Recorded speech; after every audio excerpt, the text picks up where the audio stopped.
तो देखिए कि व्याकरणिक प्रकार्य के आधार पर शब्दों के दो भेद होते हैं। एक होता है विकारी शब्द, दूसरे अविकारी शब्द। विकारी शब्द वे शब्द होते हैं जो लिंग, वचन, कारक, काल, वाच्य इत्यादि के आधार पर बदलते रहते हैं, जिनमें विकार आते रहते हैं। जैसे इसका पहला प्रकार है संज्ञा, जिसको हम मराठी में नाम कहते हैं। दूसरा सर्वनाम, तीसरा विशेषण और चौथा है क्रिया, जिसको मराठी में क्रियापद कहते हैं। अब देखिए, संज्ञा अगर कोई है, समझिए लड़का, तो उसका लिंग बदल करके लड़की हो जाएगा, वचन बदलेंगे लड़के हो जाएगा। लड़की, लड़कियां, मतलब वचन बदलते ही, लिंग बदलते ही उसका रूप बदल जाएगा, मतलब विकार उसमें आ जाएगा, इसलिए इसे विकारी शब्द कहते हैं। और इन विकारी शब्दों में दूसरा आता है सर्वनाम। अब सर्वनाम में हम, हमें, मैं, मुझे, तू, तुझे, आप, आपको, आपसे, इस प्रकार से जो भी सर्वनाम शब्द हैं वो सर्वनाम के शब्द प्रयुक्त होते हैं। मैं फिर से कह रहा हूं, ध्यान रखिए कि सर्वनाम यह भी कारकों, लिंग, वचन के आधार पर बदलते रहते हैं, और विशेषण भी वैसे, अच्छा, अच्छी, अच्छे, बुरा, बुरी, बुरे, लिंग वचन के आधार पर। और क्रिया जो होती है, क्रिया काल के आधार पर बदलती है, लिंग के आधार पर भी बदलती है, वाच्य के आधार पर भी बदलती है। जैसे वह लड़का पढ़ेगा, अगर यही लड़की कर दिया जाए तो वह लड़की पढ़ेगी। वे लड़के पढ़ेंगे, वे लड़कियां पढ़ेंगी। इस प्रकार से भविष्यत काल का प्रयोग करके भी हम संज्ञा के शब्दों में अलग अलग प्रयुक्त कर सकते हैं। तो इस प्रकार हम देखते हैं कि संज्ञा में बदलाव आ सकते हैं, सर्वनाम में बदलाव आ सकते हैं, विशेषण में बदलाव आ सकते हैं, क्रिया में बदलाव आ सकते हैं। और ये बदलाव 5 आधार पर आते हैं। एक है लिंग, दूसरा वचन, तीसरा कारक, कारक मतलब विभक्ति प्रत्यय, और उसके उपरांत वाच्य, कर्तृवाच्य, कर्मवाच्य और भाववाच्य, और उसके उपरांत काल, काल जो वर्तमान काल, भूतकाल, भविष्यत काल, और उसके अलग अलग प्रकार हैं। तो देखिए कि विकारी शब्दों में संज्ञा, सर्वनाम, विशेषण और क्रिया, ये 4 जो भेद हैं वह विकारी भेद हैं। और दूसरा भेद है अविकारी शब्द वर्ग। अविकारी को ही हम अव्ययी भी कहते हैं, मतलब लिंग, वचन, कारक, वाच्य और काल, इसके आधार पर जिन शब्दों में कोई बदलाव नहीं आता, कोई फर्क नहीं होता, कोई परिवर्तन नहीं होता, यूं कहें कि कोई विकार नहीं होता, ऐसे शब्दों को अविकारी शब्द या अव्यय कहा जाता है। क्या कहा जाता है? अव्यय कहा जाता है। और इसके भी 4 प्रकार हैं। क्रिया विशेषण, जो मराठी में हिंदी में दोनों समान रूप में प्रयुक्त होने वाला शब्द है।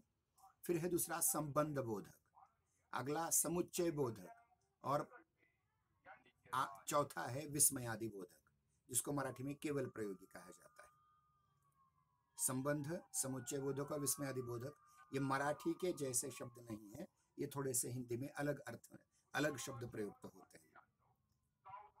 समुच्चय बोधक को योजक भी कहा जाता है, उभयान्वयी, और आगे चल करके केवल प्रयोगी शब्द कहा जाता है। अब देखिए क्रिया विशेषण में बदलाव कैसे नहीं होता। देखिए, अब देखिए एक शब्द है राधा कल पढ़ेगी। अब कल पढ़ेगी भविष्य काल में इस कल में कोई फर्क नहीं हो सकता, ये क्रिया विशेषण है। क्या है? वो कल पढ़ेगी। कब पढ़ेगी? कल पढ़ेगी। अब यही शब्द हम राम के रूप में पढ़ेंगे, राम कल पढ़ेगा, कोई फर्क पड़ा क्या कल में? कोई फर्क नहीं पड़ा। या फिर मैं परसों दिल्ली जाऊंगा, मैं परसों दिल्ली जाऊंगा, वह परसों दिल्ली जाएगी। हाँ, कुछ बोलना चाहते हैं क्या आप? ठीक है, तो आपको म्यूट कर लीजिए, म्यूट कर लीजिए आपने। तो देखिए कि क्रिया विशेषण मतलब क्रिया का जो विशेषण है वह बदलता नहीं। मतलब लड़का धीरे धीरे चल रहा था, लड़की धीरे धीरे चल रही थी, मतलब क्रिया के बारे में धीरे धीरे चलना, ये क्रिया उसमें आ जाती है। या इधर उधर, मैं इधर आ रहा था, वह उधर जा रही थी। तो इसमें भी लिंग, वचन, कारक, काल इत्यादि के आधार पर कोई बदलाव नहीं होता, कोई परिवर्तन नहीं होता, कोई विकार नहीं होता, इसलिए इसे अविकारी शब्द या अव्यय शब्द कहते हैं। फिर उसके बाद है योजक शब्द या संबंध बोधक शब्द, जैसे ने, को, से, में, पर, ऊपर, ये जो शब्द हैं, जैसे राम ने तो सीता ने भी आएगा, या फिर पांडवों ने अनेक वचन कर दिया गया तो अर्जुन ने, पांडवों ने, दुर्योधन ने, कौरवों ने, इसमें ने में कोई फर्क नहीं आएगा। रावण को, राम ने रावण को मारा, आप समझे, रावण को द्वितीय विभक्ति लीजिए, रावण को आएगा, कंस को ही आएगा, यानी कोई फर्क नहीं पड़ने वाला इसमें। और राम ने रावण को मारा, राम ने ताड़का को मारा, अब ताड़का तो स्त्री थी। तो उस प्रकार से भी आप ये जानने का प्रयास करेंगे कि जो विभक्ति प्रत्यय होते हैं उनको संबंध बोधक या योजक शब्द कहा जाता है। ऐसे शब्द ने, को, से, के लिए, में, पर, ऊपर, ये जो सारे संबंध बोधक अव्यय हैं, ये इनमें बदलाव नहीं होता, न लिंग के आधार पर होता है, न वचन के आधार पर होता है, न किसी अन्य आधार पर होता है। और अगले हैं समुच्चय बोधक अव्यय। अब समुच्चय बोधक अव्यय जो हैं या अभिकारी शब्द हैं, अगले समुच्चय बोधक, वो दो वाक्यों को एकत्र करते हैं। जैसे मैं खाना खाया, मैंने खाना खाया और सो गया। अब देखिए, मैंने खाना खाया एक शब्द वाक्य है और दूसरा वाक्य है सो गया, तो इन दो वाक्यों को जोड़ने वाला क्या है? समुच्चय बोधक अव्यय है, वह है और। या मैं वहां पर पहुंच गया किंतु वह वहां पर नहीं था। अब यहां किंतु शब्द है, लेकिन, परंतु, ये जो होते हैं दो अलग अलग वाक्यों को जोड़ने वाले। देखिए, संबंध सूचक अव्यय दो शब्दों को जोड़ते हैं, लेकिन समुच्चय बोधक दो वाक्यों को भी जोड़ सकते हैं। और अंत में है विस्मयादि बोधक, जिसको हम मराठी में केवल प्रयोगी कहते हैं।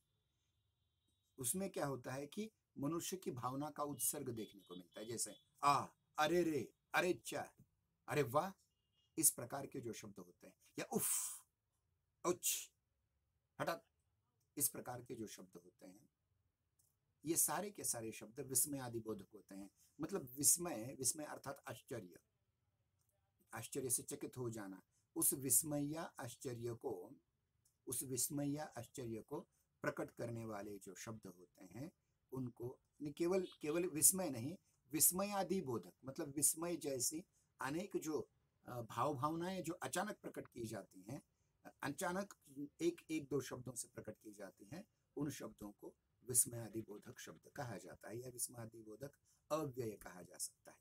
तो देखिए कि व्याकरणिक आधार पर हमारा समय समाप्त हो रहा है, हम कंक्लूड करेंगे अभी। व्याकरणिक प्रकार्य के आधार पर शब्दों के दो प्रकार होते हैं, विकारी शब्द और अविकारी शब्द। विकारी शब्द के अंतर्गत फिर चार शब्द आते हैं, संज्ञा, सर्वनाम, विशेषण और क्रिया। और अविकारी या अव्यय शब्दों के अंतर्गत क्रिया, विशेषण, संबंध सूचक या संबंध बोधक अव्यय, उसके बाद समुच्चय बोधक अव्यय और विस्मयादि बोधक अव्यय, ये चार भाग आ जाते हैं।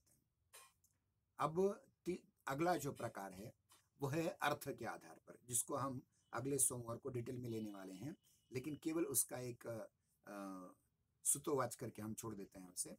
अर्थ के आधार पर भी शब्दों के अनेक भेद होते हैं, जैसे समानार्थी शब्द हैं, विरुद्धार्थी शब्द हैं, अनेकार्थी शब्द हैं, श्रुति सम परंतु भिन्नार्थक शब्द हैं।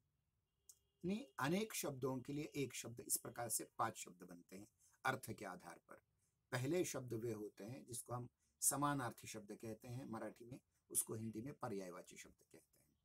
दूसरे शब्द होते हैं विरुद्धार्थी शब्द, जिसे मराठी में कहा जाता है, हिंदी में इसे विलोम या विपरीतार्थ शब्द कहते हैं। तीसरे होते हैं अनेकार्थी शब्द। चौथे होते हैं श्रुति सम, मतलब पढ़ने में तो समान लगते हैं, लेकिन दो शब्द होते हैं, दो शब्दों में जमीन आसमान का अर्थ होता है। जैसे शव शिव लगभग समान लगते हैं, लेकिन शव का अर्थ मृदा होता है और शिव का अर्थ परमात्मा होता है। ये समान मतलब उच्चारण करने में, लिखने में थोड़ा बहुत साधर्म्य होता है, लेकिन अर्थ में बहुत अंतर होता है। ऐसे भी शब्द होते हैं।